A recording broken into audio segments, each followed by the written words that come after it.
आज का वचन।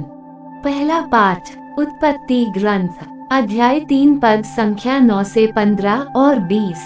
प्रभु ईश्वर ने आदम से पुकार कर कहा, तुम कहाँ हो? उसने उत्तर दिया, मैं बगीचे में तेरी आवाज सुनकर डर गया, क्योंकि मैं नंगा हूँ और मैं छिप गया। प्रभु ने कहा, किसने तुम्हें बताया कि तुम नंगे हो? क्या तुमने उस वृक्ष का फल खाया जिसको खाने से मैंने तुम्हें मना किया था? मनुष्य ने उत्तर दिया, मेरे साथ रहने के लिए जिस स्त्री को तूने दिया उसी ने मुझे फल दिया और मैंने खा लिया। प्रभु ईश्वर ने स्त्री से कहा, तुमने क्या किया है? और उसने उत्तर दिया, सांप ने मुझे बहका दिया और मैंने खा लिया। तब ईश्वर ने सांप से कहा, चूंकि तूने ये किया है, तू सब घरेलू तथा जंगली जानवरों में शापित होगा। तू पेट के बल चलेगा और जीवन भर मिट्टी खाएगा। मैं तेरे और स्त्री के बीच तेरे वंश और उसके वंश में शत्रुता उत्पन्न करूंगा। वह तेरा सिर कुचल देगा और तू उसकी एड़ी काटेगा। पुरुष ने अपनी पत्नी का नाम हेवा रखा, क्योंकि वह सभी मानव प्राणियों की माता है। दूसरा पाठ एफेसियों के नाम संत पौलुस का पत्र अध्याय 1 पद संख्या 3 से 6 और 11 से 12। धन्य है हमारे प्रभु ईसा मसीह का ईश्वर और पिता। उसने मसीह द्वारा हम लोगों को स्वर्ग के हर प्रकार के आध्यात्मिक वरदान प्रदान किए हैं। उसने संसार की सृष्टि से पहले मसीह में हमको चुना, जिससे हम मसीह से संयुक्त होकर उसकी दृष्टि में पवित्र तथा निष्कलंक बने। उसने प्रेम से प्रेरित होकर आदि में ही निर्धारित किया कि हम ईसा मसीह द्वारा उसके दत्तक पुत्र बनेंगे। इस प्रकार उसने अपनी मंगलमय इच्छा के अनुसार अपने अनुग्रह की महिमा प्रकट की है।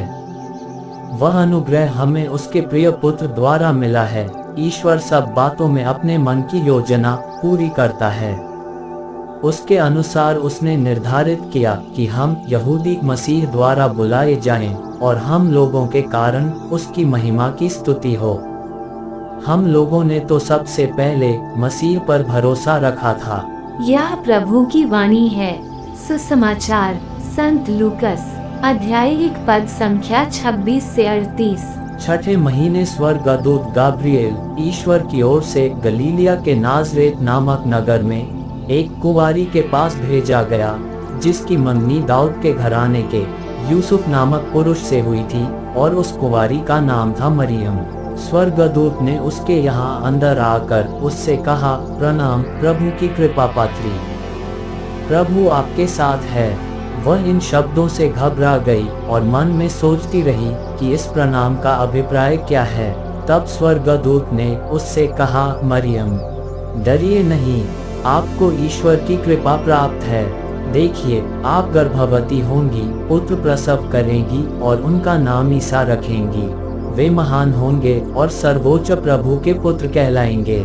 प्रभु ईश्वर उन्हें उनके पिता दाऊद का सिंहासन प्रदान करेगा। वे याकूब के घराने पर सदा सर्वदा राज्य करेंगे और उनके राज्य का अंत नहीं होगा। पर मरियम ने स्वर्गदूत से कहा, ये कैसे हो सकता है? मेरा तो पुरुष से संसर्ग नहीं है। स्वर्गदूत ने उत्तर दिया, पवित्र आत्मा आप पर उतरेगा और सर्वोच्च प्रभु की शक्ति की छाया आप पर पड़ेगी।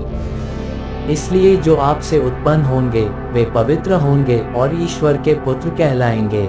देखिए, बुढ़ापे में आपकी कुटुंबिनी एलिजबेथ के भी पुत्र होने वाला है।